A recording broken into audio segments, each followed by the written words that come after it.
हाशिम मुबीन अहमद के चले जाने के बाद वो बहुत देर तक बैठी रोती रही और फिर उसने पहली बार अपने हालात पर गौर करना शुरू किया।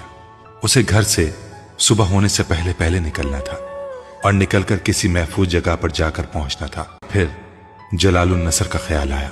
उस वक्त सिर्फ वही शख्स था जो उसे सही मायनों में तहफ्फुज़ दे सकता था। हो सकता है मुझे अपने सामने देखकर उसका फैसला और रवैया बदल जाए। वो उसे एक बार फिर सालार का ख्याल आया।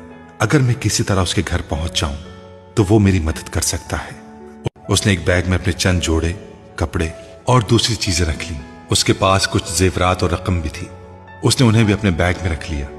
बैग बंद करने के बाद उसने अपने कपड़े तब्दील किए और फिर 2 नफिल अदा किए। नवाफिल अदा करने के बाद जितनी आयात और सूरतें उसे ज़बानी याद थीं उसने वो सारी पढ़ ली। बैग लेकर अपने कमरे की लाइट बंद करके वो खामोशी से बाहर निकल गई।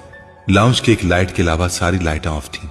वो मोहतात अंदाज में चलते हुए सीढ़ियां उतरकर नीचे आ गई और फिर किचन की तरफ चली गई। किचन तारीकी में डूबा हुआ था। वो मोहतात अंदाजों में किचन के उस दरवाजे की तरफ बढ़ गई जो बाहर लॉन में खुलता था। कुछ फासले पर सर्वेंट क्वार्टर्स थे।